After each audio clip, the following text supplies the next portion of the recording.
أعوذ بالله من الشيطان الرجيم. بسم الله الرحمن الرحيم.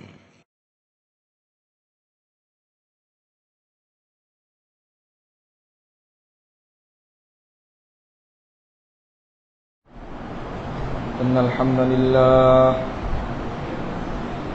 نحمده ونستعينه ونستغفره ونؤمن به ونتوكل عليه ونعوذ بالله من شرور أنفسنا ومن سيئات أعمالنا من يهده الله فلا مضل له ومن يضلل فلا هادي له وأشهد أن لا إله إلا الله وحده لا شريك له وأشهد أن محمدا عبده ورسوله أما بعد فإن خير الحديث كتاب الله وخير الهدي هدي محمد صلى الله عليه وسلم وشر الأمور محدثاتها وكل محدثة بدعة وكل بدعة ضلالة وكل ضلالة في النار. فقد قال الله تعالى في كلامه المجيد والفرقان الحميد: أعوذ بالله من الشيطان الرجيم. ومن يكفر بالإيمان فقد حبط عمله وهو في الآخرة من الخاسرين. عن أبي هريرة رضي الله عنه قال: جاء أعرابي إلى النبي صلى الله عليه وسلم فقال: دلني على عمل إذا عملته دخلت الجنة. قال: تعبد الله ولا تشرك به شيئا وتقيم الصلاة المكتوبة وتؤدي الزكاة المفروضة وتصوم رمضان. وقال رجل: والله لا أزيد على هذا ولا أنقص منه. فلما ولى قال رسول الله صلى الله عليه وسلم: من سره أن ينظر إلى رجل من أهل الجنة انظر إلى هذا. رواه البخاري.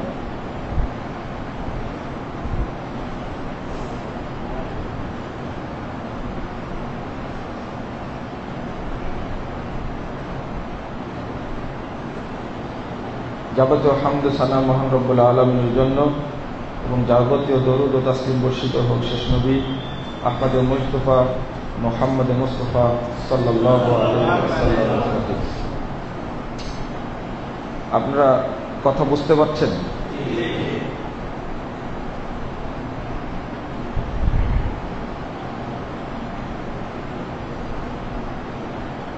মুসলিম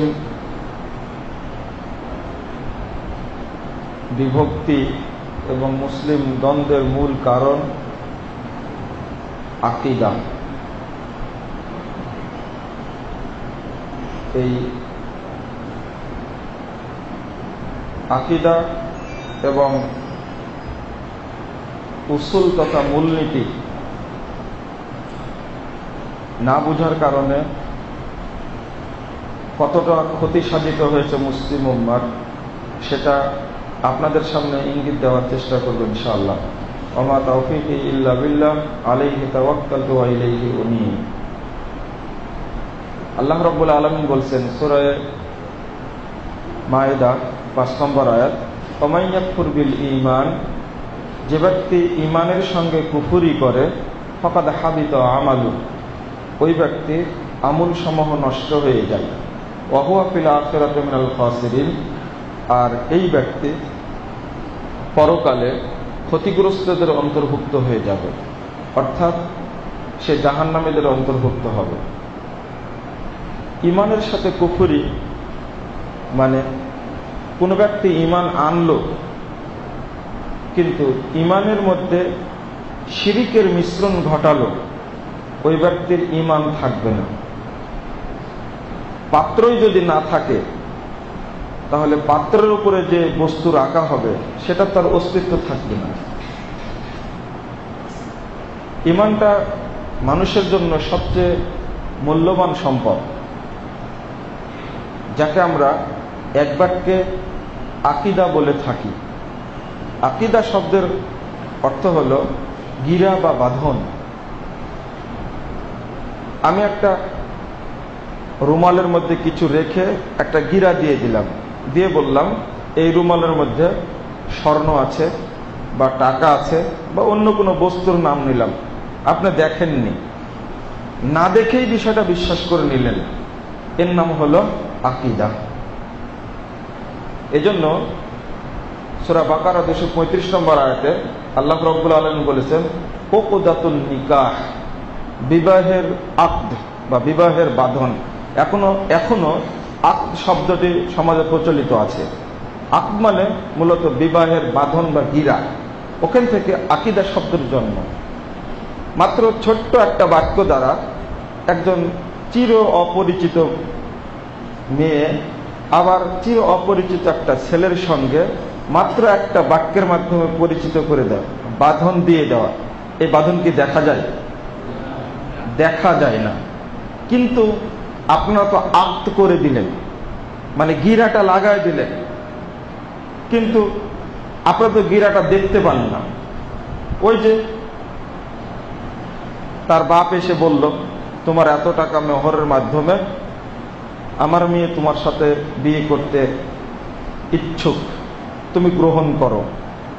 এই একটা কথাটা একবার বললো বা দুইবার বললো বা তিনবার বললো, এর মাধ্যমেই বিয়েটা হয়ে গেল। আর এটাকে আকদ বলা হয়।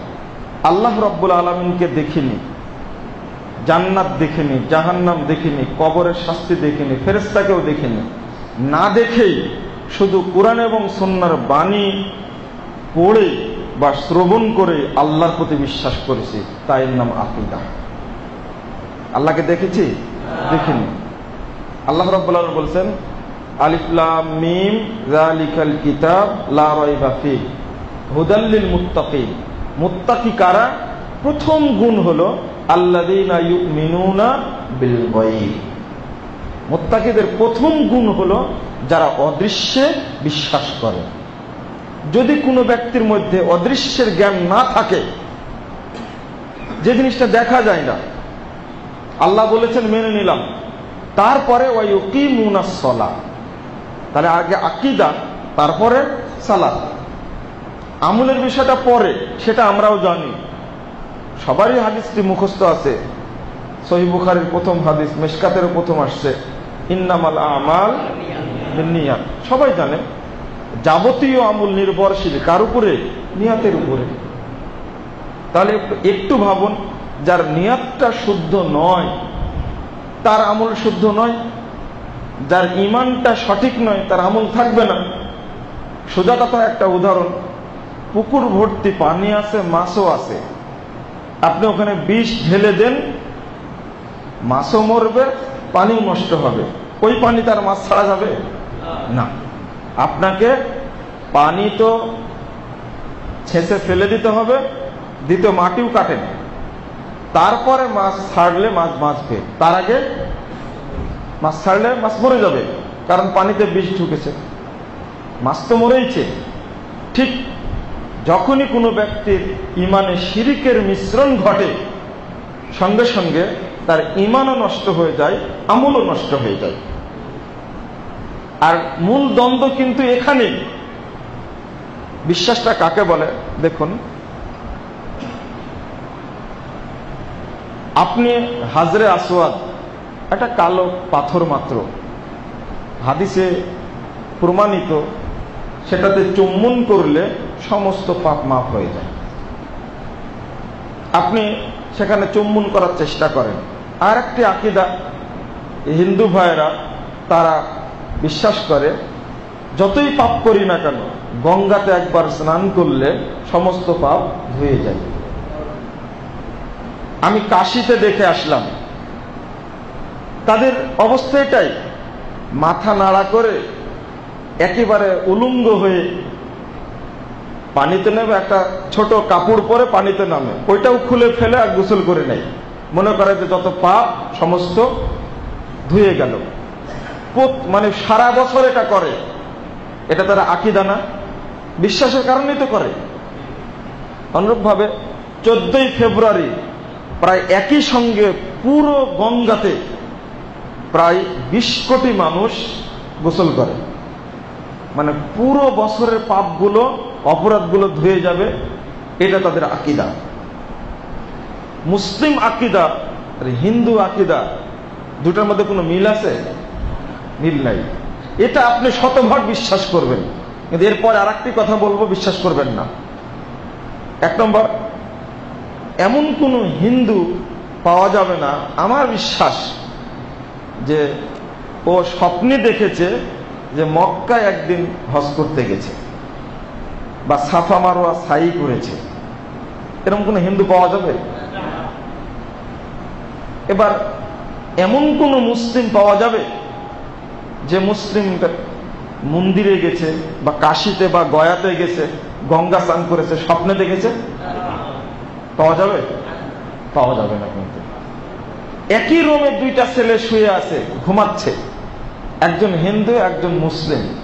একজন স্বপ্ন দেখলে যে দুর্গা পূজাতে গেছে, আর একজন স্বপ্ন দেখছে যে আমি রাজশাহী বিশ্ববিদ্যালয়ের কেন্দ্রীয় মসজিদে সালাত আদায় করছি। 2জন একই রুমে আছে, একই মহিলা রান্না খায়, একই দোকানে রান্না খায়, একই রাত্রে ঘুমাচ্ছে, পাশাপাশি বেড। স্বপ্ন 2জনের একরকম না 2 রকম? 2 রকম হলো না? এতটুকু বিশ্বাস করবেন না আপনারা? মানে এটাতে আপনার চূড়ান্ত বিশ্বাস। দুর্বলতা এতটুকু নেই যে আমার স্বপ্নের সাথে হিন্দু স্বপ্ন কখনোই মিলবে না। কিন্তু আর একটা জিনিস, আপনি বিশ্বাস করেন যে আপনি যাই করেন আমল কবুল হয়। এটা একটু পরে বলি। আপনি স্বপ্ন দেখছেন, এখন মুসলিমের উদাহরণ, আপনি মুসলিম ব্যক্তি, আপনি স্বপ্ন দেখলেন যে বাইতুল মুকাররম মসজিদে গেলাম, সালাত আদায় করলাম, ইমামের সঙ্গে সাক্ষাৎ হলো। আর আরেকজন মুসলিমের আকীদা যে আমি গেলাম শাহজালাল মাজারে, পীর সাহেবের সাথে সাক্ষাৎ হয়ে গেল এবং তার সাথে অনেক কথোপকথন হলো। আর এটা না হলেও আপনি স্বপ্ন দেখলেন যে আমি মদিনায় গেলাম, রওজাতে সালাত আদায় করলাম, এটা আপনার স্বপ্ন। আর একজন স্বপ্ন দেখছে, ও মুসলিম, যে আজমিরে গেলাম, বাবাকে স্বপ্ন দেখলাম। 2জনের মুসলিম ব্যক্তি, স্বপ্ন কি একরকম হলো? যে আজমিরের স্বপ্ন দেখেছে, দেখে না স্বপ্ন? অবশ্যই মুসলিম ব্যক্তি স্বপ্ন দেখে, আজমিরে যায়, শাহজালাল মাজারে যায়, বাইজিদ বোস্তামি মাজারে যায়, এই স্বপ্ন তারা দেখে। 2জনের আকীদা কখনোই একরকম নয়। ওটা হলো শিরকি আকীদা। আর সাফা মারওয়া সাই করছে, কাবা ঘর তওয়াফ করছে, যদি কেউ স্বপ্ন দেখে, স্বপ্নের কথা কেন বলছি যে এটা আপনার আয়ত্তের বাহিরে। এটা বাহিরে না? আপনি চাইলে কি স্বপ্ন দেখতে পারেন? না, অত সহজ না। ওই ইলিয়াস সাহেব পারে এটা দেখতে, আপনি পারেন না। চাইলেই স্বপ্ন দেখা যায় না। কিন্তু এই স্বপ্নের কথাটা বললাম, এই জগৎটা এমন একটা জগৎ মানুষের ধরা ছোঁয়ার বাহিরে। এই জগতের সাথে আপনি পারবেন না, কিন্তু যে জগতের সাথে যার মিল, স্বপ্ন ওই জগতই সে দেখে। যে আজমিরে স্বপ্ন দেখে ওই ব্যক্তি শিরকে আকবার করে, মানে বড় শিরকের সাথে জড়িত। এর পরিণামটা কি হবে? এবার আপনি আমার সাথে একমত হবেন না। গয়াতে গিয়ে গোসল করার যে আকীদা, আর আজমিরে গিয়ে নজর দেওয়া, সেখানে আজমিরকে মানত করা, শাহজালাল মাজারে মানত করা, 2 আকীদার মধ্যে কোনো তফাৎ নেই। আবু জেহেলের আকীদা ছিল যে কাবা ঘরের গেলাপ ধরে আল্লাহকে বলবো, আল্লাহ আমাদের যে বুতগুলো আছে, মূর্তিগুলো আছে, এইগুলোর কাছে বলবো আর আল্লাহর কাছে এগুলো পৌঁছা দিবে। আর আমাদের মুসলমানদের আকীদা, পীর সাহেবের কাছে গিয়ে বলবো, তাহলে পীর সাহেবরা আল্লাহকে বলবে, কারণ পীর সাহেব জীবিত আছে, সকল সমস্যা সে সমাধান করে দেয়। আবু জেহেলের আকীদা আর পীর ফকিরকে যারা ভক্তি করে তাদের আকীদার মধ্যে কোনো পার্থক্য আছে? কোনো যে পার্থক্য নেই। তারা বলতো মা না'বুদুহুম ইল্লা লিয়ুকাররিবুনা ইলাল্লাহি যুলফা। আবু জেহেলকে যখন বলা হলো যে এখানে যাও কেন, আরে আমরা তো তাদের ইবাদত করি না, আমরা যাই এই জন্য যে আমাদের ইবাদত গুলো যেন তারা আল্লাহর কাছে পৌঁছে যায়। আপনি এখন জজকে বলেন, জজ সাহেব আপনি বুদ্ধিমান মানুষ, এত পড়াশোনা করেছেন, আপনি কেন মাজারে যান? তখন বলবে আরে মাজারে হুজুরকে ভক্তি করার উদ্দেশ্য না, হুজুরের কাছে এগুলো পেশ করি, এটা হলো ইসালে সোয়াব। সারা বছর যায়নি, ওরুসে গেলাম, যত আমল করেছিলাম পেশ করলাম, এখন পীর সাহেব মরা মানুষ, ও এখন আল্লাহর কাছে পৌঁছা দেবে, এটাই তো উদ্দেশ্য। মা না'বুদুহুম ইল্লা লিয়ুকাররিবুনা ইলাল্লাহি যুলফা, উদ্দেশ্যটা একটাই, যেন আল্লাহর কাছে আমাদের ইবাদতগুলো কি করে পৌঁছিয়ে দেয়। দুজনের আকীদা একরকম হলো না। একজন লোক এই নারায়ণগঞ্জ শহরে 30টা মসজিদ করেছে, ধরুন 30টা মসজিদ করেছে, অন্তত 15টা মাদ্রাসা করেছে, আর হজ করেছে, হজ তো যেতে পারেনি, তাহাজ্জুদও পড়ে, রোজাও রাখে, মানে সিয়ামও রাখে, কিন্তু লোকটি হলো হিন্দু, এর আমল কবুল হবে না কেন? এবার জায়গায় আসেন আপনারা, এর ইবাদত কবুল হবে না? তাহাজ্জুদ পড়ে যে মসজিদ তৈরি করেছে, আমল কবুল হবে না? আল্লাহ বলছেন ফামাইয়া'মাল মিসকালা যাররাতান খায়রান ইয়ারা ওয়া মাইয়া'মাল মিসকালা যাররাতিন শাররান ইয়ারা। যে বিন্দু পরিমাণ আমল করেছে ভালো আমল সেটাও দেখবে, যে বিন্দু পরিমাণ খারাপ আমল করেছে সেটাও দেখবে। এই আয়াত দলিল, ও মসজিদ করেছে নাকি পাইনি? এবার কথা বলেন আমার সাথে, এটা তো কোরআনের আয়াত। যদি আপনার এই জ্ঞানটা যদি থাকে, ও আমল যতই করুক না কেন, কিন্তু একটা কথা বলেনি আশহাদু আল্লা ইলাহা ইল্লাল্লাহ ওয়া আশহাদু আন্না মুহাম্মাদান আবদুহু ওয়া রাসূলুহু, এটা বলেনিও। এই জন্য মসজিদ 30টা কেন, 3 কোটি মসজিদ তৈরি করলেও এক নেকিও হবে না। এই আকীদা যদি আপনার মধ্যে থেকে থাকে, এবার আপনার সাথে কথা, সালাত নষ্ট হয় না? বুঝেন এটা? ওযু নষ্ট হয়ে যায় এটা বুঝেন, সিয়াম নষ্ট হয়ে যায় এটা বুঝেন, সালাত নষ্ট হয় এটা আপনি বুঝেন না। ওযু নষ্ট হয় বুঝেন তো? ওযু করে আসছেন, পেশাব লেগেছে, পেশাব করলে ওযু থাকবে? এটা আপনি 100 বুঝেন। আপনি সিয়াম আছেন, সিয়াম নষ্ট হয়, 1 গ্লাস পানি খেলেই সিয়াম শেষ, ভাত খেলেই সিয়াম শেষ, স্ত্রী সহবাস করেছেন, সিয়াম শেষ, ভঙ্গ হয়ে গেছে। সিয়াম এবং ওযু ভঙ্গের কারণ আপনি 100তে 100 জানেন, তো ঈমান ভঙ্গের যে কারণ আছে এটা কি জানেন? এটা বাংলাদেশের মানুষ জানে না। সালাতও যে নষ্ট হয়ে যায় এটা বাংলাদেশের মানুষ জানে না। ওযু ভঙ্গের কারণ জানে, সিয়াম ভঙ্গের কারণ জানে, বউ যে তালাক হয়ে যায়, বউ ভঙ্গ হয়ে যায় এটাও জানে। খালি তালাক এক বৈঠকে 3টা দিলে হয়, এক হুজুর ফতোয়া দিবে, হিল্লা না করা পর্যন্ত আর নেওয়া যাবে না। আর আহলে হাদিসদের কাছে আসলে বলবে কি কিছুই হয়নি, 3টা না দেওয়া পর্যন্ত ওকে, তাই বলবে না? কোনো সমস্যা নাই। এক বৈঠকে 3 তালাক কেন? 3 কোটিবার যদি বলে তালাক তালাক, তবু কয় তালাক হবে? 1 তালাকে হবে। তালাকের ফতোয়া খুব ভালো জানে, তালাক বললেই বউ বাতিল হয়ে যাবে। আমি আপনাদের ভাষায় বলছি, যদিও মানুষ শুনে খারাপ মনে করবে, মানে স্ত্রী তালাক হয়ে যাবে, এটা জানে। কিন্তু প্রথম শর্ত হলো কি? ঈমান। ঈমান ভঙ্গের কারণটা ও জানে না, বাকিগুলো জানে। ঈমান ভঙ্গের কারণটা কি?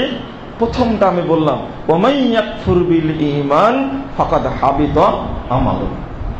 ঈমান ভঙ্গের প্রথম কারণ হলো আশশিরকু ফি ইবাদাতিল্লাহ, অর্থাৎ আল্লাহর ইবাদতের শিরকের মিশ্রণ ঘটানো। শিরক 2 প্রকার, আপনারা বুঝেছেন কে জানেন না? বাচ্চারা গুলো বলেছে শিরকে আকবার আর শিরকে আসগার। একটা বড় শিরক আর একটা হলো ছোট শিরক। বড় শিরকটা কি? বড় শিরক এমন শিরক যে যে ব্যক্তি বড় শিরক করলো, মুখরিজুন আনিল মিল্লাহ, ওই ব্যক্তি ইসলাম থেকে বেরিয়ে গেল। খালিদান মুখাল্লিদান ফিন্নার, ও চিরস্থায়ী জাহান্নামে চলে গেল। যদি এখন শিরকে আকবার করে আপনি মারা যান, আল্লাহ যেন এমনটা কাউকে না করে, আল্লাহুম্মা আমিন। শিরকে আকবার করে যখনই আপনি মারা যাবেন, তখনই আর আপনার বাঁচার সুযোগ নেই। আপনি 1 কোটি বার হজ করেন, কোনো লাভ নেই। কারণ মরার সময় আপনি শিরকে আকবার করেছেন, ঈমানও গেছে, আমলও গেছে। একটা চোর, একটা ডাকাত, একটা মদখোর, সে কাবিরা গুনাহ করেছে কিন্তু শিরকে আকবার করেনি। মারা যাওয়ার পরে তার অপশন আছে, আল্লাহ চাইলে তাকে ক্ষমা করতে পারেন। ক্ষমা করবেন এটা নিশ্চিত নয়, চাইলে তিনি ক্ষমা করতে পারেন। আমি দলিল পরে বলছি। তবে জাহান্নামেও যদি যায়, আর একটা অপশন আছে, মুহাম্মদুর রাসূলুল্লাহ সাল্লাল্লাহু আলাইহি সাল্লাম তাকে সুপারিশ করে বের করে নিয়ে আসবেন। কিন্তু শিরকে আকবার করে মারা গেলে আল্লাহ তো ক্ষমা করবেন না, নবী মুহাম্মদ সাল্লাল্লাহু আলাইহি সাল্লামের সুপারিশের কোনো অবকাশ নেই। আরেকটা অপশন বাকি আছে ওদের জন্য, যারা মদখোর, গাঁজাখোর, এই সমস্ত পাপী ব্যক্তির জন্য আরেকটা অপশন আছে। পাপ মোচনের পরে কালেমার বদৌলতে, কারণ যে শিরক যেহেতু করেনি, কালেমার বদৌলতে এক সময় সে জান্নাতে যাবে। কিন্তু শিরকে আকবার করে মারা গেছে এমন ব্যক্তিকে আল্লাহ ক্ষমা করবেন না, রাসূলের সুপারিশ তার জন্য নেই। শুধু তাই নয়, ওই ব্যক্তি কোনো দিনই জাহান্নাম থেকে বের হতে পারবে না। এই তাওহীদ বুঝার কারণেই সৌদি আরবের লোক অনেক পাপ করে, কুয়েতের লোক অনেক পাপ করে, কিন্তু শিরক তারা অসম্ভব। আর আল্লাহ বলেছেন, একটি শর্ত যদি কেউ মান্য করে, ওই ব্যক্তিকে আমি এই পৃথিবীতে নিরাপত্তা দিব, কিয়ামতের মাঠেও নিরাপত্তা দেব, ওয়াহুম মুহতাদুন, তারাই হলো হেদায়েত প্রাপ্ত। একটি শর্ত। আল্লাহ রাব্বুল আলামিন কত খুশি হন, আল্লাহ জানিয়ে দিয়েছেন, আল্লাযীনা আমানু ওয়া লাম ইয়ালবিসু ঈমানাহুম বিযুলমিন, সূরা আনাম 82 নম্বর আয়াত। আল্লাহ বলছেন, যারা ঈমান এনেছে আর ঈমানের সঙ্গে শিরকের মিশ্রণ করেনি, শুধু উলাইকা লাহুমুল আমনু, এদের জন্য দুনিয়াতে নিরাপত্তা আছে, কিয়ামতের মাঠেও নিরাপত্তা রয়েছে। ওয়াহুম মুহতাদুন, আর তারাই হলো হেদায়েত প্রাপ্ত। আর যে ব্যক্তি শিরিক করে না, একমাত্র আল্লাহকে স্থান দেয়, এর মধ্যে তাকওয়া জন্ম হয়, এই ব্যক্তি জিনা করতে পারে না, এই ব্যক্তি সুদ খেতে পারে না। কারণ একমাত্র স্থান কাকে দিয়েছে? আল্লাহকে দিয়েছে। এই মানুষকে ভয় করে না, আল্লাহকে ভয় করে, সুতরাং কোনো পাপ করতে পারে না। আপনাদের আরেকটা বিষয়, শিরকে আসগার। আপনারা মনে করলেন যে শিরকে আসগার তো তাহলে ছোট শিরক, হয়তো মুক্তি পাওয়া যেতে পারে। শিরকে আসগারের সমপরিমাণটা কত কি জানেন? শিরকে আসগারটা হলো জিনা করলে যে পাপ হয়, মদ খেলে যে পাপ হয়, চুরি করলে যে পাপ হয়, শিরকে আসগার করলে সেই পাপ হয়। ছোট শিরিক করবেন। ছোট শিরিকটা নিয়মিত করতে গেলে এটা বড় শিরিকে পরিণত হয়ে যায়। কারণ কাবিরা গুনাহ এক সময় কি হয়ে যায়, সাগিরা গুনাহ এক সময় কি হয়ে যায়, কাবিরা গুনাহ হয়ে যায়। সাগিরাটা এক সময় কি হয়ে যায়, কাবিরা হয়ে যায়। যেহেতু লা সাগীরাতা মা ইসরারিন, ইবনে আব্বাস রাদিয়াল্লাহু আনহু বলছে, শুনে রাখো, বারবার সগীরা গুনাহ করলে সগীরা থাকে না, ওটা কি হয়ে যায়, কাবিরা হয়ে যায়। ওয়ালা কাবীরাতা মা ইস্তিগফারিন, তবে যখন তওবা করে বান্দা, তখন আর কাবিরা থাকে না, ওইটা আল্লাহ ক্ষমা করে দেয়। তওবা তো করতে হবে। তাহলে আপনি নিয়মিত এই ছোট কালে কোমরে তাবিজ বেঁধেছেন, বেঁধে রেখেছেন, মরার সময়ও মনে বেঁধেই রাখেন, আল্লাহ ভালো জানেন। আর এত বড় খারাপ জিনিস শিরকে আকবার কত খারাপ হতে পারে যদি শিরকে আসগারটা, ছোট শিরকটা এত খারাপ হয়। যেমন মুসনাদে আহমদের হাদিস 22,128 নম্বর হাদিস, মুহাম্মদ রাসূলুল্লাহ সাল্লাল্লাহু আলাইহি ওয়াসাল্লামের কাছে 10 জনের একটি জামাত গেছে, 9 জনকে ইসলাম কবুল করালেন, একজনকে বাদ দিলেন। তারা বললেন যে তারাক্তা ওয়াহিদাতান, একজনকে বাদ দিলেন কেন? তখন বলতে ফিহি তামিমা, ওর শরীরে তাবিজ বাঁধা আছে। আপনি এবার চিন্তা করুন, তাবিজ বাঁধা থাকলে ও বায়াত করার, মুসলমান হওয়ার অধিকার রাখে না। কত বড় খারাপ জিনিস। মনে হচ্ছে ওর গায়ে অপবিত্রতা লেগে আছে, ও ওযু করলে পবিত্র হবে না। হবে? আপনার গায়ে অপবিত্রতা লেগে আছে, ওযু করে সালাত পড়ে সালাত হবে না? তাবিজ কত খারাপ। আর এটাকেই মানুষ সবসময় ধরে রাখে। এই জায়গায় পার্থক্য। তাবিজ, ঢেপি, তামার আংটি, এই সমস্ত জিনিস শরীরে রাখবেন না। আর পরিবারকে একটা কমন কথা মনে রাখবেন, মহিলারা শিরিক করে বেশি আর পুরুষরা বিদআত করে বেশি। শিরিকের আড্ডাখানা হলো মহিলাদের কাছে, আর বিদআতের আড্ডাখানা হলো পুরুষদের কাছে। আর মহিলারা বুড়ি যেগুলো বাড়িতে আছে, দাদি আর নানি, এরা হলো শিরিকের গাছ। এরা খালি শিরিক শিক্ষা দেয়। নতুন বৌমা যখন আসবে তখন এইগুলো বলবে, নানান নীতি শিক্ষা দেবে। বৌমা তো আধুনিক মানুষ, এগুলো বুঝে না। একটা গাছ লঙ্ঘন করলেই আর একটা শিরিক করবে, বাড়ি থেকে লক্ষ্মী চলে গেছে, এটা একটা শিরিক। হিন্দুদের থেকে আসা। আমি কথাগুলো বললাম এই জন্য, শিরিকে আকবার এবং আসগার দুইটা পার্থক্য করতে গিয়ে আবার শিরিকে আসগারের মধ্যে জড়িয়ে পড়বেন না। শিরিক ছোট শিরিক মনে করে আপনি করবেন, শিরিক করতে থাকবেন, এটা না। শিরিকে আকবরের ফলাফলটা বলছিলাম। আল্লাহ রাব্বুল আলামিন বলছেন হাদিসে কুদসি, তিরমিজির 194 পৃষ্ঠা 2 খণ্ডের, আল্লাহ রাব্বুল আলামিন বলছেন, ইয়া ইবনে আদম, হে আদম সন্তান, লাউ আতাইতানি বিকুরাবিল আরদি খতায়া, তুমি যদি আমার কাছে উপস্থিত হও আসমান থেকে জমিন সম পরিমাণ পাপ নিয়ে, ওয়ালা তুশরিক বি শাইয়া, কিন্তু আমার সঙ্গে কোনো শিরিক করনি, লা আতাইতুকা বিকুরাবিহা মাগফিরাতান, আমি আল্লাহ খুশি হয়ে তোমার কাছে এই সব পাপ ক্ষমা করে দেওয়ার পর উপস্থিত হব। এটা আল্লাহ চাইলে ক্ষমা করতে পারেন। সূরা নিসা 48 নম্বর আয়াতটা খুলুন, 116 নম্বর আয়াতটা খুলুন। ইন্নাল্লাহা লা ইয়াগফিরু আন ইউশরাকা বিহি ওয়া ইয়াগফিরু মা দুনা যালিকা লিমান ইয়াশা। নিশ্চয় আল্লাহ চাইলে, আল্লাহ শিরিকের পাপ ক্ষমা করবেন না, চাইলে অন্য পাপ ক্ষমা করতে পারেন। এটা তার ইচ্ছাধীন। এটা আল্লাহ চাইলে ক্ষমা করতে পারেন, আপনি জোর করতে পারবেন না। তাহলে ক্ষমা হবে অন্য পাপ, বোঝা গেল। এবার শাফাআত। রাসূলুল্লাহ সাল্লাল্লাহু আলাইহি ওয়াসাল্লাম বলছেন, 2441 নম্বর হাদিস, তিরমিজির সহিহ সনদে বর্ণিত হয়েছে। এই হাদিসটা আজীবন মনে রাখবেন, খুব দুঃখের বিষয়। আল্লাহ রাব্বুল আলামিন শাফাআতের অনুমতি দিবেন মানুষকে জাহান্নাম থেকে বের করার। রাসূল সাল্লাল্লাহু আলাইহি ওয়াসাল্লাম বলছেন, মাখতারতুশ শাফাআহ লিমান মাতা ইশরিক বিল্লাহি শাইয়া, ওই ব্যক্তির জন্য আমার শাফাআত কার্যকরী নয় যে ব্যক্তি কোনো কিছুকে আল্লাহর সঙ্গে শরীক করে মারা গেছে। সুপারিশ করবেন না। তাহলে আমার পরিণতিটা কি হবে? 3 সূরা মায়েদা 72 নম্বর আয়াত আল্লাহ বলছেন, ওয়া ইন্নাহু মান ইউশরিক বিল্লাহ ফাকাদ হারামাল্লাহু আলাইহিল জান্নাহ, নিশ্চয় যে ব্যক্তি আল্লাহর সঙ্গে শরীক করবে আল্লাহ তার উপরে জান্নাতকে হারাম করে দিয়েছেন।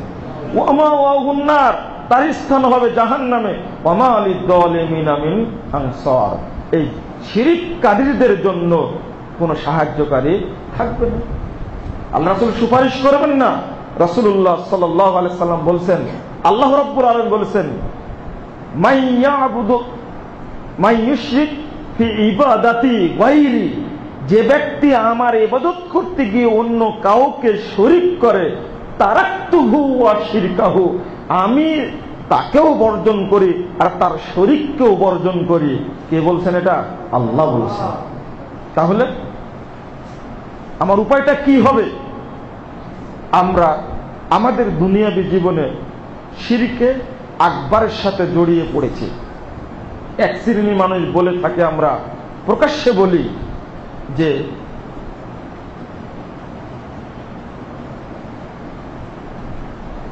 জনগণই সকল ক্ষমতার উৎস। এটা হলো রাজনৈতিক শিরক। আপনি কোন দল করেন সেটা আমার জানার বিষয় নয়, তবে আপনার ঈমানটা যেন সঠিক থাকে, সলিড থাকে, এটা আমাকে বলতেই হবে, তাই বলি।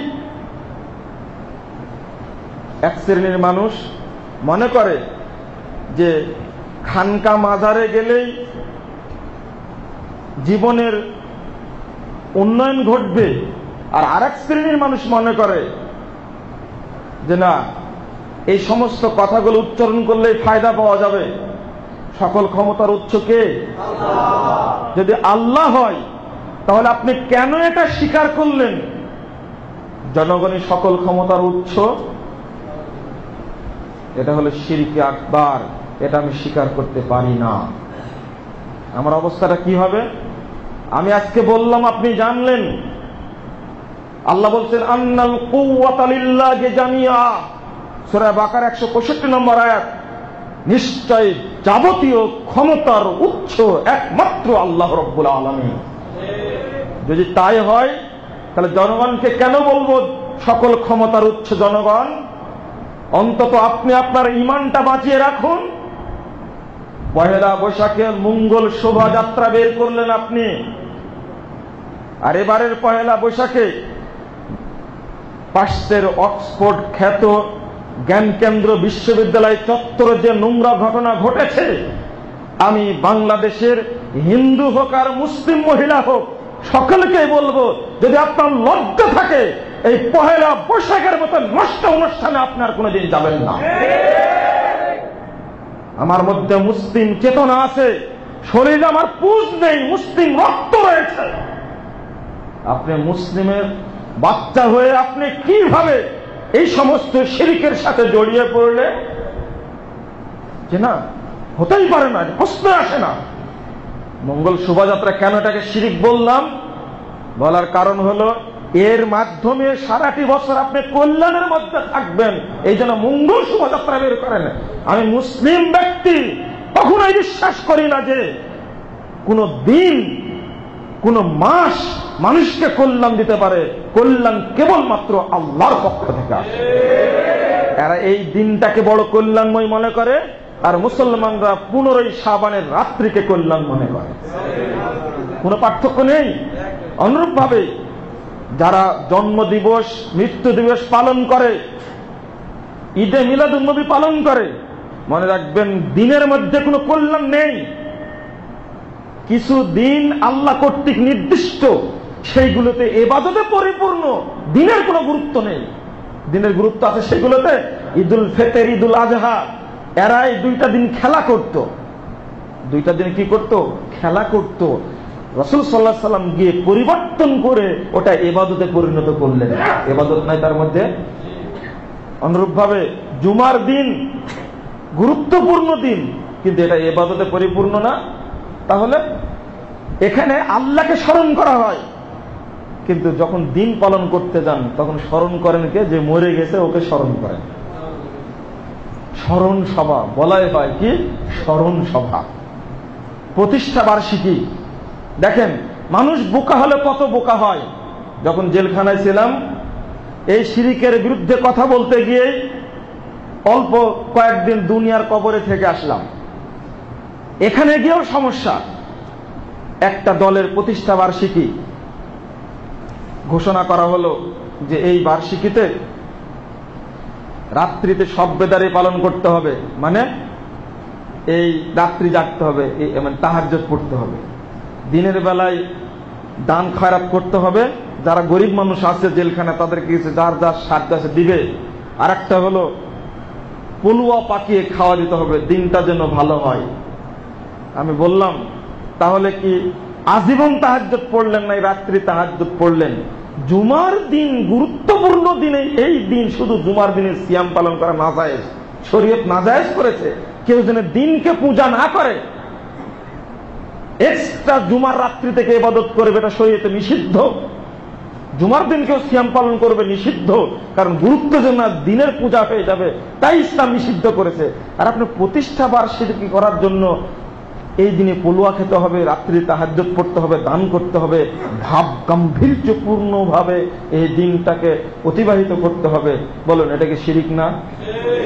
তাহলে সরিষের গাছে ভূত, জীবনে ভূত নামানো যাবে? কোনো দিনই না। সর্ষে ভূত কথা শুনেননি মনে আপনারা? যে ভূত ছাড়াবে তাতেই তো ভূত লেগে আছে, তাহলে তো ভূত ছাড়বে না কখনো। আমাদের অবস্থাটা কিছুটা এটা। আপনি মনে করছেন যে আমি আল্লাহর রাস্তায় শহীদ হয়ে গেলাম, তাহলে আল্লাহ রব্বুল আলামিন শাহাদত কবুল করলেন, এটা যে আপনার ভুল হয়ে গেল। যদি শিরকে আকবরের সাথে জড়িত হন আর এইভাবে শহীদ 1000 বার হন, শাহাদত কি কবুল হবে? হ্যাঁ, শাহাদত কবুল হয়ে গেলে আলহামদুলিল্লাহ অনেক ফজিলত। সংক্ষেপে 1 নম্বর, আপনার জীবনের যত পাপ আল্লাহ সবই মাফ করে দিবেন, যদি ঋণ যদি না থাকে আল্লাহ মাফ করবেন। 2,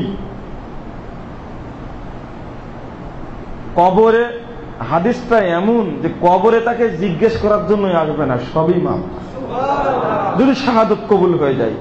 3, মরার পরই এই আপনার আত্মাটা আল্লাহ একটা জান্নাতের সবুজ পাখির মধ্যে সঞ্চালন করে দিবেন। সবুজ পাখি সারা দিন জান্নাতের গাছে গাছে ইচ্ছা অনুযায়ী ফলমূল খাবে। রাত যখন হবে তখন আরশের সাথে শহীদদের বাসা আছে চড়ুই পাখির মতো, আরশের সাথে ঝুলন্ত বাসায় রাত্রি তারা যাপন করবে, দিনে আবার বেরিয়ে যাবে। চলতেই থাকবে কিয়ামত পর্যন্ত। কিয়ামতের দিনে আল্লাহ রাব্বুল আলামিন তাদেরকে তুলবেন ওই অবস্থায় যে অবস্থায় শাহাদত বরণ করেছে, ওই অবস্থায় যাবে। এবং তাদের মাথায় থাকবে এমন একটা মুকুট, প্রত্যেক মুকুটে স্বর্ণের খচিতের দানা থাকবে। মুহাম্মদুর রাসূলুল্লাহ সাল্লাল্লাহু আলাইহি ওয়াসাল্লাম বলছেন যে মুকুটটা কত দামি হবে সেটা বড় কথা নয়, প্রত্যেকটা দানা হবে আসমান সমূহ জমিন সমূহ, এর মধ্যে যা কিছু আছে সবকিছু বিক্রি করলেও এত মূল্য হবে না। তাদের জন্য বিরাট একটা মেম্বার তৈরি করবেন, কিয়ামতের মাঠে তারা সেখানে অবস্থান করবেন। আল্লাহ রাব্বুল আলামিন শেষে বলবেন, হে শহীদ, তুমি তোমার নির্বাচিত 70 জন ব্যক্তিকে বের করো, যাদের উপরে জাহান্নাম ওয়াজিব হয়ে গেছে, তারা জাহান্নামে যাবে, তাদেরকে তুমি বের করো 70 জন। এই 70 জনকে নিয়ে তুমি সাথে জান্নাতে ঢোকো। জান্নাতে যাওয়ার পরে আল্লাহ রাব্বুল আলামিন একজন শহীদের সাথে নিজে 70 জন হুরের বিয়ে দিয়ে দিবেন। অনেক ফজিলত, কিন্তু বড় শর্ত কবুল যে হওয়া লাগবে। আপনি মনে হয় বুঝেননি এখন, আমি কি বুঝাতে পেরেছি? শাহাদত কবুল হওয়া লাগবে। যার মধ্যে আকীদা আছে মুহাম্মদ সাল্লাল্লাহু আলাইহি ওয়াসাল্লাম কবরে জীবিত আছেন, আমি কথা বললে সালাম দিলে মুহাম্মদ শুনেন, আমার অভিযোগ পূরণ করেন, এটা হলো শিরকে আকবার। কোশ্চিন কালেও আপনার আকীদা শিরিক মুক্ত নয়। একজন আলেম বলছেন, কবরে ফুলের গাছ লাগানোর উদ্দেশ্য হলো এই, যেন কবর থেকে আমি ফুলের সুগন্ধি পাই। আমি বললাম সব শেষ, বললাম সব শেষ, সব শেষ, আর দরকার নাই, এই একটি কথাতেই সব শেষ। কারণ যদি এই ধারণা থাকে, এই জন্য মুহাম্মদুর রাসূলুল্লাহ সাল্লাল্লাহু আলাইহি ওয়াসাল্লাম বলেছেন, আল্লাহুম্মা লা তাজাল কবরি ঈদান, আল্লাহ তুমি আমার কবরটাকে অনুষ্ঠানে পরিণত করো না। আর বাংলাদেশের যত পীর ফকির মারা যায়, আলেম উলামা মারা যায়, সবগুলোতে উরুসের নামে বিশাল অনুষ্ঠানে পরিণত করে, আর তবারক বিতরণের ব্যবস্থা করে যে এই তবারক পীর সাহেবও খেয়ে গেছেন এখান থেকে। কায়া বদলাইছে রে, কি ভুলে গেলাম, কায়া বদলাইছে, কুকুর হয়ে ফিরনি খেয়ে তাবারক বানাইছে। না, এটা আমার মনে নাই, এগুলো বলতে পারি না তো। এই যে কথা তাবারক বিতরণ করা হয়, যারা এই তাবারক খেয়েছে পৃথিবীতে যেখানেই হোক না কেন, এই তাবারককে, তাবারক মানে বরকত, এই বরকত মনে করেছে, ওকে তওবা না করলে, হ্যাঁ আপনি শিরকে আকবার করেছেন, অসংখ্য শিরক করেছেন, মাজারে দান করেছেন। মাজারে দান করা এটা হলো শিরকে আকবার। সবচেয়ে বড় শিরক হলো এত খারাপ লাগে এই কথাগুলো বলতে। আজকে মৌলানা ইলিয়াস সাহেবের জামাই মৌলানা জাকারিয়া সাহেব ফাজাইলে আমুল লিখে ফাজাইলে দরুদের মধ্যে এত কবর সংক্রান্ত নোংরা কথা রেখে দিয়েছেন। রাসূল নবী রাসূল তো জীবিত আছেন, আরে পীর ফকির এরাও জীবিত আছে, এরাও মানুষকে। আমি স্পষ্ট ভাষায় বলে দিই, এই শিরিকগুলোকে বর্জন করুন। এটাই হলো মুসলিম উম্মার সবচেয়ে বড় শত্রু। এই দ্বন্দ্বের কারণেই আব্বাসীয় খেলাফত ধ্বংস হয়েছে, এই দ্বন্দ্বের কারণে উমাইয়া খেলাফত ধ্বংস হয়েছে, এই দ্বন্দ্বের কারণে উসমানীয় খেলাফত ধ্বংস হয়েছে, এই দ্বন্দ্বের কারণেই ফাতেমীয় খেলাফত ধ্বংস হয়েছে। যেদিন শিরিক মানুষ বর্জন করবে সেই দিন আল্লাহর পক্ষ থেকে জয় আসবে, অবশ্যই আসবে। একটা হাদিস আপনার চোখে পড়ে না, এই বিশ্বাস কি করে করেন? রাসূলের নিকটে সবচেয়ে প্রিয় ব্যক্তিরা ছিলেন তার নিকটতম সাহাবা কেরাম, আর সাহাবীদের কাছে সবচেয়ে শ্রেষ্ঠ ব্যক্তি ছিলেন মুহাম্মদুর রাসূলুল্লাহ সাল্লাল্লাহু আলাইহি ওয়াসাল্লাম।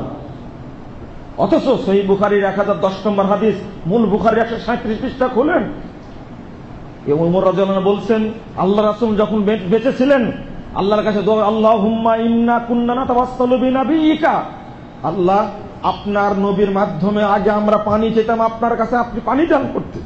ওয়া ইন্না নাতাওয়াসসালু বিআম্মি নাবিয়িকা, এখন আমি পানি চাচ্ছি আপনার কাছে, আপনার নবীর জীবিত চাচা আব্বাসের মাধ্যমে আমাদের পানি দান করুন। ফাইসকাউনা, পানি দান করা হতো। এই হাদিস স্পষ্ট থাকতে চিন্তাই করা যায় না মদিনায় আল্লাহর নবীর কবর, সাহাবায়ে কেরাম রাসূলের কবরের কাছে কিছু না বলে তার জীবিত চাচা আব্বাসের কাছে গিয়ে বললেন আমরা দোয়া করি আল্লাহ যেন পানি দান করেন। যদি মরার পরে নবী মুহাম্মদ সাল্লাল্লাহু আলাইহি ওয়াসাল্লাম তার সাহাবীদের জন্য উপকার না করতে পারেন, পৃথিবীর কোন পণ্ডিত নেই যে মরার পরে তার উপকার করবে, কোনদিনই সম্ভব না। আমি বলি আগে এই দুইটা কথা বলে খুতবা শেষ করে দিই। উপমহাদেশে বিজয় এমনি আসেনি, ব্রিটিশ বিরোধী আন্দোলন চলেছে। এক শ্রেণীর মানুষ খানকায় বসে, মাজারে বসে মুরিদদের নজর নেওয়াজ নিয়েছে আর পেট পুরে খেয়েছে, ভুঁড়ি লম্বা করেছে। ব্রিটিশদের বিরুদ্ধে যুদ্ধে তারা নামেনি, বরং ফতোয়া দিয়েছে এই মর্মে যে ব্রিটিশদের বিরুদ্ধে যুদ্ধ করা হলো হারাম। কারামার্তালি জৌনপুরি ফতোয়া দিয়েছে, এই ফতোয়া এক করে দিয়েছে উইলিয়াম হান্টার দি ইন্ডিয়ান মুসলমান এই গ্রন্থের মধ্যে শেষ পৃষ্ঠায় উল্লেখ করে তার ফতোয়াটা কারামালিতুল জৌনপুরি, এটা দ্বারা প্রমাণিত হয় মুসলিমদেরকে বিরত রেখেছিল। কিন্তু সিংহ শাবক আহলে হাদিস আন্দোলনের চেতনাদার ব্যক্তিত্ব শাহ ইসমাইল শহীদ, সাইদ আহমদ বেরলভী, এই সমস্ত ব্যক্তিবৃন্দ ব্রিটিশদের বিরুদ্ধে, বেনিয়াদের বিরুদ্ধে জীবন বাজি রেখে যুদ্ধে নেমেছিলেন। শাহ ইসমাইল শহীদ রাহিমাহুল্লাহ প্রথম চিহ্নিত করলেন শিরক, লিখলেন তাকবিয়াতুল ঈমান, ঈমানের দৃঢ়তা নামে বই লিখে ছেড়ে দিলেন, আগে ঈমানটা সংস্কার করি। তারপরে বললেন শিরিক হলো কিভাবে মানুষ শিরিক করে। এই ছেলেরা বলেছে শিরিক হলো পাঁচ ভাবে মানুষ শিরিক করে। একটা হলো শিরকু ফিল ইবাদা, আশিরকু ফিল ইলম, আশিরকু ফিল মুহাব্বা, আশিরকু ফিল মুআমালা, আশিরকু ফিল আদা। এই 5 ভাবে শিরিক করে মানুষ। কাকে জানালেন শিরিক তোমরা বর্জন করো। এরপরে চিহ্নিত করলেন কারা সহিহ হাদিসপন্থী মানুষ, যারা রফুল আযান করে, সালাতে জোরে আমিন বলে। এনায়েত আলী, বেলায়েত আলী লিখলেন সালাতে মুহাম্মাদি, শাহ ইসমাইল শহীদ লিখলেন তানবীরুল আইনাইন ফি ইসবাত রফুল ইয়াদাইন, অর্থাৎ রফুল ইয়াদাইন করা সালাতের মধ্যে যত হাদিস সব তিনি জমা করলেন। এরপরে বইয়ের শেষে লিখতে গিয়ে বললেন, ছোট্ট একটা বই লিখলেন, শেষে গিয়ে বললেন 39 পৃষ্ঠায় তিনি বলছেন ওয়ানসাফ, হে পাঠক, হে বন্ধু তুমি ইনসাফ করো, ওয়াতাদাব্বুর তুমি একটু ভাবো, একটু গবেষণা করো, ওয়ালা তাকুম মিনাল মুমতারিন সন্দেহ যারা সৃষ্টি করে তুমি তাদের অন্তর্ভুক্ত হয় না, ওয়া আউযু বিল্লাহি আন আকুনা মিনাল মুতাআসসিমিন আমি আল্লাহর কাছে পরিত্রাণ চাচ্ছি আল্লাহ যেন আমাকে কোনো মাযহাবের অন্তর্ভুক্ত না করে। এটা শাহ ইসমাইল শহীদের কথা। তিনি শিরিককে চিহ্নিত করলেন, বাদ দিলেন। তিনি যারা হকপন্থী তাদেরকে চিহ্নিত করলেন, কারণ যারা ছিল এই ভ্রান্ত আকীদাপন্থী, শিরকপন্থী, মাজারপন্থী, বেদাতপন্থী, এই সমস্ত লোকগুলো জিহাদের বিরুদ্ধে ফতোয়া দিয়েছিল। শাহ ইসমাইল শহীদকে আল্লাহ সহযোগিতা করলেন, একদিনে বক্তব্য দিলেন, হাজার হাজার হিন্দু অংশগ্রহণ করেছে। আল্লাহ কিভাবে সহযোগিতা করলেন? এক বক্তব্যে 70,000 হিন্দু ইসলাম গ্রহণ করলেন। মুসলমানদেরকে সহযোগিতা হিসাবে পেলেন না তিনি। শাহ ইসমাইল শহীদ সাইদ আহমদ বেরলভী, তিতুমির, এনায়েত আলী, বেলায়েত আলী, হাজী শরীয়তুল্লাহ, এই সমস্ত ব্যক্তিবর্গ ব্রিটিশদের বিরুদ্ধে সংগ্রাম করেছিলেন শিরককে বর্জন করে। আল্লাহর পক্ষ থেকে বিজয় এসেছে। যদিও 1831 সালের এই মে মাসেরই ঘটনা, 6 মে শুক্রবার দুপুরে 370 জন মুজাহিদকে একসঙ্গে অতর্কিত হামলা করে মুনাফিকি করে তাদেরকে হত্যা করা হলো। শাহ ইসমাইল শহীদ আহমদ বেরলভীকে টুকরো টুকরো করে কেটে নদীর মধ্যে ভাসিয়ে দেওয়া হলো। 117 বছর আগে পৃথিবী থেকে বিদায় নিলেন স্বাধীনতা অর্জনের, কিন্তু তাদের রক্তের উপরেই স্বাধীনতা এসেছে। তিতুমিরকে বরদাস্ত করতে পারেনি, মুনাফিকি করে তিতুমিরের লাশ পর্যন্ত মাটিতে হয়নি, তাকে পুড়িয়ে ছাই করে দেওয়া হয়েছে।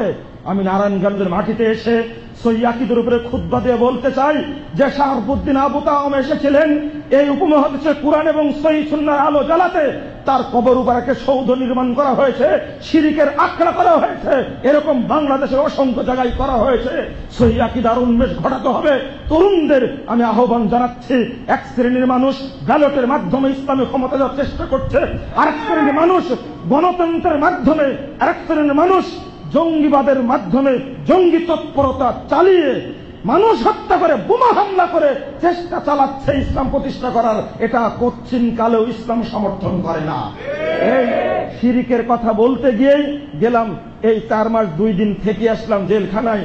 তবে আমরা চেষ্টা করি যেখানে থাকি সেখানে সহিহ আকীদার মানুষকে জমায়েত করার, মানুষের আকীদা সংশোধন করার জন্য। আলহামদুলিল্লাহ এর মধ্যে হয়তো কল্যাণ ছিল। আমি সরকারি বাহিনী গোয়েন্দাদেরকে তাদের কৃতজ্ঞতা স্বীকার করছি। যখন আমার বিষয়টা জানতে পেরেছে তখন তারা পরিষ্কার হয়ে গেছে। আল্লাহ বের করে নিয়েছিলেন ভ্রান্তির বেড়া জালে কিয়ামতের দিন, এই বইটি বের হয়ে গেছিল আগেই। এটা পড়েই তারা আমার আকীদা সম্পর্কে বুঝতে পেরেছে। আলহামদুলিল্লাহ আপনাদের অনুরোধ করব আকীদার বিস্তার ঘটান। শেষ কথা হলো, এই মাদ্রাসা প্রসঙ্গে আমি আগেই বলে দিয়েছি, এখন বলছি, এই প্রতিষ্ঠানটা হওয়া খুব জরুরি। এই নারায়ণগঞ্জের শহরের মধ্যে বহু সহিহ আকীদার মানুষ আছে, কিন্তু একসঙ্গে এসে খুতবা দিবে একজন আর সবাই সঠিক আলোচনা শুনবে এরকম কোন মসজিদও নাই। অনুরোধ করব, মসজিদ এই মসজিদও হবে না, ভর্তি হয়ে গেছে এতটুকু মসজিদে, উপরে মানুষ ভর্তি। এখানে শুধু 3 তলা করলে হবে না, আমি বলবো এই বিল্ডিংটা আরো বড় করতে হবে। অন্তত আপাতত 6-7 তলা না করা পর্যন্ত এই নারায়ণগঞ্জের মানুষকে সহিহ আকীদার দিকে আহ্বান করানো যাবে না। কারণ একত্রিত না হতে পারলে আপনি তো সহিহ ইলম পাচ্ছেন না। একদিন মুজাফফর আসবে, একদিন আমানুল্লাহ বিন ইসমাইল আসবে, আব্দুর রাজ্জাক বিন ইউসুফ আসবে, আরেকজন আরেক ভাই আসবে, এক একদিন আসবে সহিহ আকীদা প্রচার করে যাবে। আর এখান থেকে আলো নিয়ে গোটা সমাজে ছড়িয়ে পড়বে, শিরক বিদরিত হবে, নির্ভেজাল তাওহীদ প্রতিষ্ঠা লাভ করবে ইনশাআল্লাহ। আমি সকল ভাইকে অনুরোধ করছি, আপনারা, আর এক ভাই বলেছেন ঐক্যবদ্ধ থাকার কথা, আমি বলেছি আপনাদেরকে, দেখেন ঐক্যবদ্ধ যারাই আছেন ঐক্যবদ্ধ থাকুন। ডক্টর ইকবাল বুঝতে পেরে এই কথা বলেছিলেন, সেই কথাটা হলো যে বাতানি শুয়াব কাবাইল কো তুড়ো, রুসুমে খুনকে সালাসিল কো তুড়ো, এহি দ্বীনে মুহকাম এহি ফাতহেবাদ, কে দুনিয়া মে তাওহীদ হবে এজাব। বলছেন যে যখন ব্রিটিশ বিরোধী আন্দোলন চলছে, ব্রিটিশদেরকে তাড়াতে হবে, ঐক্যবদ্ধ না হলে হবে না। যত বিভক্তি রয়েছে সব ভেঙ্গে চুরমার করে দাও, একাকার হয়ে যাও। যত রসম রেওয়াজ আছে, তোমরা মিলাদ, কিয়াম, 2 আযান, মুনাজাত নিয়ে বিভক্তি করবে, এটা চলবে না। আজকে আহলে হাদিস সমাজের মধ্যে বিভক্তি হলো 2 আযান আর মুনাজাত নিয়ে। আপনি এটা বাদ দেন, বেদাতি জিনিস থাকবে কেন? বরং সবাই ভাই ভাই হয়ে গিয়ে একটা বিশাল প্রতিষ্ঠান নারায়ণগঞ্জে করার চেষ্টা করুন। আপনারা টাকার ডিপো হয়ে আছেন, আপনি আপনার যেন এটা চাওয়া হয় যে আমি এই প্রতিষ্ঠানটা করে দিব, আল্লাহ যেন নির্ভেজাল তাওহীদের প্রতিষ্ঠানের মাধ্যমে আমাদের জান্নাত দান করেন।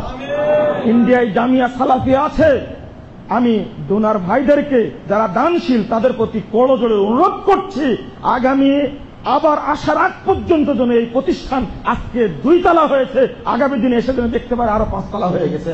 আল্লাহ তুমি কবুল করো, আল্লাহুম্মা আমিন। আপনার যার সহযোগিতা যতটুকু পারবেন অতটুকু দান করবেন, এটা আমি বলছি। আর মাদ্রাসা শিক্ষার এলেমটা আপনারা আসলে বুঝেন না, অন্যদিন বলার চেষ্টা করব। আল্লাহ তৌফিক দান করুক, আল্লাহুম্মা আমিন। আল্লাহ তুমি এই দারুল হাদিস একাডেমিকে তুমি কবুল করো, আল্লাহ তুমি এই একাডেমির প্রসারতা তুমি তাড়াতাড়ি বৃদ্ধি করে দাও, আল্লাহুম্মা আমিন। আল্লাহ এই প্রতিষ্ঠানের যারা ছাত্র, যারা কমিটি এবং যারা হিতাকাঙ্ক্ষী, আল্লাহ তুমি সকলে তাদের উপরে রহমত নাজিল করো, আল্লাহুম্মা আমিন। আকুলু কাওলি হাযা আস্তাগফিরুল্লাহ লি ওয়া লাকুম ওয়া লিসাইরিল মুসলিমিন।